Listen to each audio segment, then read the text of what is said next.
ის კი არა რომ ის ბოლოს შევადარეთ და არ დაემთხვა, აქ საერთოდ ანუ ეს ფუნქციები ფაქტობრივად ესნაირად როგორც დავხატეთ, არ იკვეთება არც ერთი ამ შემთხვევაში. ეგ მივიღეთ რა საბოლოო ჯამში. კაი, გასაგებია ეს პირველი ვარიანტი, ამ გამოირიცხა მინუსი დავხატოთ. ახლა მეორე ფუნქციის ვარიანტის შემთხვევაში ხედავთ რომ პირველ ფუნქციის დისკრიმინანტი არის ნულზე მეტი და მეორე ფუნქციის დისკრიმინანტი არის სწორედ რომ ნულის ტოლი. მეორე ფუნქციის დისკრიმინანტი არის სწორედ რომ ნულის ტოლი და შეგვიძლია ჩვეულებრივად მეორე ფუნქციის დისკრიმინანტი გავუტოვოთ ნულს. აი როგორც წინაზე გავუტოვოთ პირველი ფუნქციის დისკრიმინანტი ნულს. ამ შემთხვევაში გადავინაცვლებთ ცოტა გვერდით და გავუტოვებთ ნულს აქ, მივიღებთ რომ აუდრის 5-ს. ეს იმიტომ დავწერე აქ სინამდვილეში რომ არ დაგვაუწყდეს მერე ბოლოში რომ ამას უნდა შევადაროთ პასუხი თქვა. კაი ბატონო, ეს როგორც ვიცით არის ჩვენი პირველი ფუნქცია. ეს არის მეორე ფუნქცია. მაშინ პირველი ფუნქციის ნულები ვიპოვოთ ახლა. პირველი ფუნქციის ნულები და მეორე ფუნქციის ნულები. ეს მეორე ფუნქციის ნულია. ეს არის მეორე ფუნქციის ნული.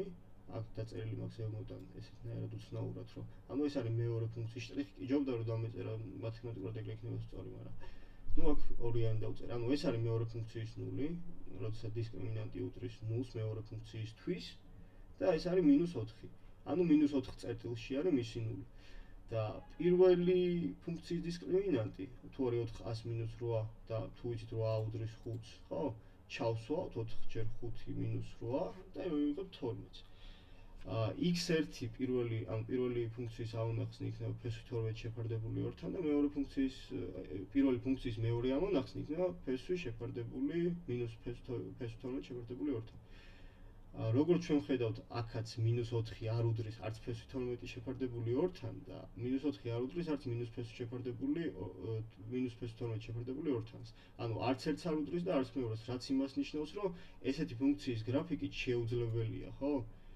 იმიტომ რომ ტოლობა ვერ მივიღეთ. ძალიან მარტივია. ახლა დარჩა მესამე ვარიანტი. მესამე ვარიანტის დროს გვაქვს ესეთი სიტუაცია.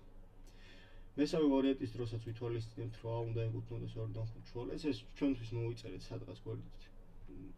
ჩავიწერეთ და ვაკეთებთ ახლა მესამე ვარიანტს. მესამე ვარიანტის გაკეთების დროს რა უნდა გავითვალისწინოთ? ნუ დისკრიმინანტი იგივე არის ზუსტად და პროსტა დავწეროთ x1-ები და x2-ები. პირველი ფუნქციის x1-ები ამ დისკრიმინანტის შემთხვევაში იქნება s, ანუ აქ მათემატიკურ ნაწილს როგორც უკვე აღვნიშნე არ ვეხები, თქვენ თუ გნებავთ ჩამოწერეთ და გაამარტივეთ და გამოიყვანეთ და მიხვდებით რომ ეს არის, ამას მიიღებთ და მეორე შემთხვევაში მიიღებთ ამას. ანუ პირველი ფუნქციის დისკრიმინანტი თუ იქნება s, ზოგადად s რაღაცა -800 + 4-ია, მაშინ მის პირველ ფუნქციის ნულს მივიღებთ ამას და მეორე ფუნქციის ნულს მივიღებთ ამას. და თუ ესე ზოგადად გავაკეთებთ ანალოგიურს მეორე ფუნქციის შემთხვევაში, მივიღებთ ანალოგიურად ამებს. ანუ არაფერი ისეთი არა. და ეს ჩვენი ფუნქციის გრაფიკი, რაც გვეუბნება მარცხნივ ფუნქციის გრაფიკი. რომ x-ები რომელიღაცა უტოლდება ერთმანეთს. აი, რაში დაგვჭირდა ფუნქციის გრაფიკი. ჩვენ ახლა რომ გამოცდაზე ვიყოთ და ეს გრაფიკი არ დავხაზოთ, შეიძლება ვერ გავაანალიზოთ, აი რა უნდა გავუტოვოთ რას. ანუ ლოგიკური კითხვა ჩდება, რომ ესენი კი გვაქვს, მაგრამ ეს სადამდე მივიყვანს, ანუ რას მოგცემს ეს 4, ანუ ერთი ფუნქციის ორი ამონახსნი და მეორე ფუნქციის ორი ამონახსნი. ფაქტობრივად ვერ მიხვდებით რა უნდა გავუტოვოთ რას.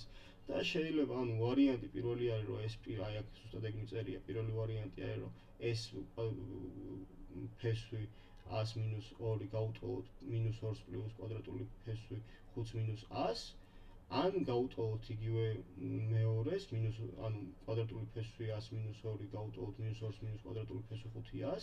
ეს ერთი ვარიანტია, რომელიც უნდა დავწეროთ და მეორე ვარიანტია, რომ ეს დაბლა მეორე ფესვი გავუტოვოთ ისე პირველს და მეორეს. აი აქ როგორც ამაქვს, აი პირველი ვარიანტია ეს, რომ ამას გავუტოვოთ, არ იწვალოთ, არ გამოთვალოთ, პირდაპირ გეტყვით, რომ ეკუთვნის სარეალ სიმრავლეს ამ შემთხვევაში. მეორე ვარიანტია, რომ ის გავუტოვოთ, როგორც უკვე აღვნიშნე ამას, ანუ პირველი ფესვი გავუტოვოთ მეორე ფესვს, ანუ პირველი ფესვი გავუტოვოთ პირველი ფესვი გავუტოვოთ მეორე ფესვს, მეორე ფესვი გავუტოვოთ პირველ ფესვს და მეორე ფესვი გავუტოვოთ მეორე ფესვს.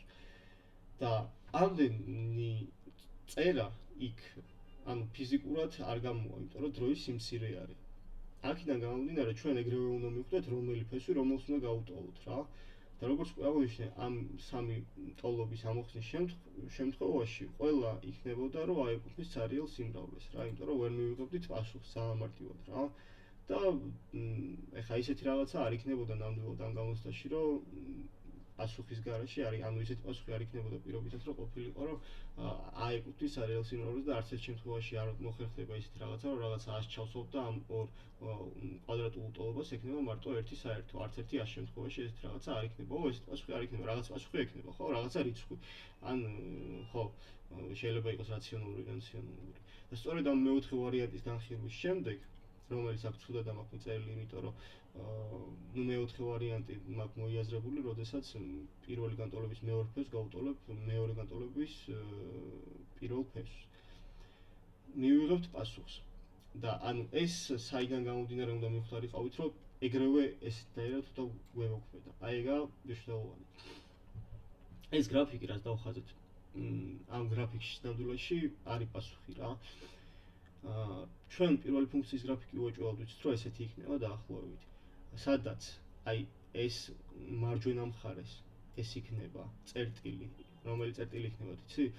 კვადრატულ ფესვს a-2. იმიტომ რომ უეჭველად დადებითია ეს ამაში მდებარე კვადრატში რადგანაცაა და აქედან გამომდინარე, რადგანაც დადებითია, იქნება მარჯვნივ, x-ის მარჯვნივ, ხო? აქ ხო 0 არის, 0-ის მარჯვნივ იქნება და მეორე იქნება უკვე პირიქით მარცხნივ რა, ანუ კვადრატული ფესვი მინუს a-2. ესნაირად, ხო? ეს იქნება მარცხნივ, იმიტომ რომ კვადრატული ფესვის შიგნით რაცაა ეს დადებითია და გარეთ მინუსი რო ხდება, უკვე მინუსია.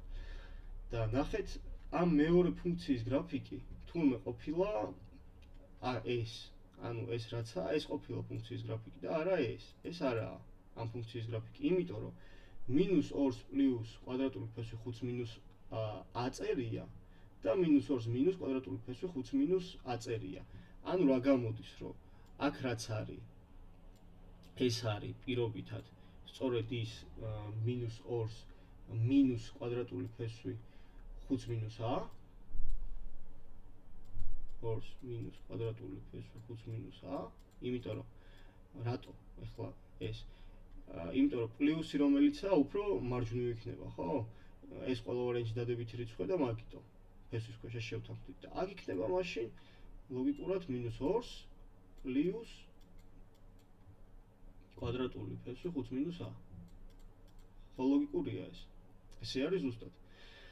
ან მარჯვენა ფესვი იქნება და სწორედ აქ რა გამოვიდა, რომ ერთ შემთხვევაში გვაქვს რომ მინუს კვადრატული ფესვი a-2 და მეორე შემთხვევაში გვაქვს -2-ს პლუს კვადრატული ფესვი 5- a. და ერთ წერტილში არის ეს. ანუ ესენი უნდა გაუტოლოთ, ხო, ლოგიკურად და რომელი ასთვის შესრულდება ეს ტოლობა, ეგ უნდა დავინახოთ და ამას რო დავინახოთ, რომელი ასთვის შესრულდება ეს ტოლობა. მერე იმ საზღვრებში თუ ჯდება a, როგორც თავიდან აღვნიშნეთ, აეკუთვნის 2-დან 5-მდე, მაშინ დავწერთ პასუხს. თუ არ ჯდება, არაფერს დავწერთ, თუ ერთი ამონახსნი იქნება და ერთი დაჯდება, ერთ პასუხს დავწერთ, თუ ორი დაჯდება, ორს და ასე შემდეგ. და ამოვხსნათ მოკლედ რა. ესეც ესეთნაირად იხსნება, ახლა არ დავიწყებ ახსნას. ეს უნდა ამოხსნათ ფაქტობრივად, თუნდაც თქვენით ამოხსენით. და საბოლოო ჯამში, ნუ, როდესაც მივალთ აქამდე, აქ კიდე ერთი მომენტი მინდა აღვნიშნო. b კვადრატი, ანუ ფაქტობრივად მივიღებთ ტოლობას, რომელიც უნდა ამოხსნათ.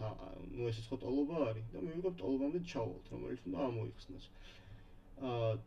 აქ დისკრიმინანტის დაწერის დროს არ დაწეროთ 28-ის ნამდვილი, ანუ არ გაამრავლოთ. იმიტომ რომ ესეთი დიდი რიცხვები როცა არის, დიდი ალბათობით ფესვიდან რაღაცა ამოვა და გამარტივება რომ არ გაგიჭირდეთ, დაწერეთ ჩვეულებრივად 28-ჯერ 28, ანუ b კვადრატი არის 28-ჯერ 28 მინუს 4-ჯერ 41. ნუ რადგანაც პირველი აქაც მინუსია, აქაც მინუსია, ეს გაპლუსდება და თვითონ ფორმულაში რადგან მინუსი არის, მერე მინუსი დარჩება. და ეს 28-ჯერ 28 ვიცით, რომ არის 7-ჯერ 4-ჯერ 7-ჯერ 4 და იგივეა. ანუ ეს ელემენტარულები უნდა ვიცოდეთ, რომ ამოხსნათ 60-ანა, დავწერთ 16-ჯერ 59 მინუს 16-ჯერ 51.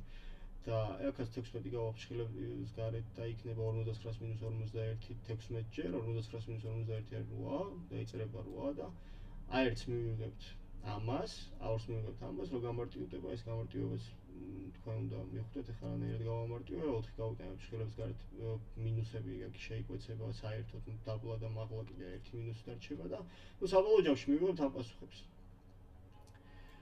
ეხლა საინტერესო რა არის? კი, ეს პასუხები მივიღეთ, მაგრამ რანაირად თუ დავიცოდეთ, დავუშვათ პირობითად, რომ 2-დან 5-მდე არის თუ არა, ხო? ეხლა კაცი შვილმა არ იცის ფესვიორი რამდენი, ანუ როგორ არა, იცია, მაგრამ ანუ როგორ უნდა მივხვდეთ, ჯდება თუ არა 2-დან 5-მდე შუალედში, ხო? მოკლედ ამის თქმა მინდა რა. აქ უნდა ვიმსჯელოთ შემდეგნაირად, რომ ზოგადად ეროვნულის გამოცდებისთვის მე გირჩევთ, რომ ისწავლოთ ფესვი 2 დაახლოებით რამდენს უდრის და ფესვი 3 დაახლოებით რამდენს უდრის. ფესვი 2 დაახლოებით არის 1.4 და ანუ 1.41-ია თუ არ ვსწრებით რაღაც. ნუ მოკლედ 1 არ არის 1.5. აი მოდი ესნაირად ვიმსჯელოთ. არ არის 1, სადღაც 1.4 და რაღაცა არის რა. 7-ს რო გამოვაკლდება 2-ჯერ 1.4. 2-ჯერ 1.4 არის 2.8. ანუ 2 გამოვაკლდა 5 და 5-ს უნდა გამოვაკლო დაახლოებით 0.8. 5-ს რო 0-რა გამოვაკლდება, იქნება სადღაც 4.2 და 4.2 რო 2-ზე გაიყოფა, იქნება დაახლოებით 2.1 დაახლოებით. აი ძალიან ისე რომ ვივარავოთ. 2.1 2-ზე მეტია. ანუ ეს პასუხი გვაწყობს ლოგიკურად, ხო? ეს გვაწყობს ეს პასუხი. და მეორე ვარიანტი, აქაც ზუსტად ანალოგიურად ვიქცევით. 2-ჯერ ფესვი 2 არის 2.8 დაახლოებით 7-ს რო 2.8-ს მივუმატებთ არის 9.8, 9.8 გაყოფილი 2-ზე არის დაახლოებით 4.9, ანუ 5-მდე ვერასდროს ვერ მიაღწევს მნიშვნელობას, იმიტომ რომ შევთანხმდით, რომ 1.5 არ უდრის, 1.5-ის შემთხვევაში იქნება ზუსტად 5. და ანუ ეს ვარიანტიც გვაწყობს რა, ესეც ჯდება 2-დან 5-მდე. ანუ პასუხი საბოლოო ჯამში გამოდის, რომ აი ეკუთვნის რა შუაშია. პასუხია, რომ ა არის ან ეს, ან ეს. და სწორედ ეს არის პასუხი რა. ამის პასუხებში რო შევიდეთ, პასუხებს რო ნახავთ, ზუსტად ამას ნახავთ რა. ცოტა მგონი ცუდად ავხსენი, ეხლა რაც დავაკვირდი. მაგრამ აქ მიწერილი რაც მაქვს, მაგებსაც დააკვირდით თქვენ და ლოგიკურად წამოვყევით და მიხვდებით რაშიც არის საქმე. თუ მაინც და მაინც რაღაცას ბოლომდე ვერ გაიგებთ, აუცილებლად დამიწერეთ კომენტარებში და უფრო დეტალურად ავხსნი. დიდი მადლობა რომ უყურეთ ამ ვიდეოს წარმატებები და მოკლედ ყველაფერს საუკეთესო გისურვებთ რა.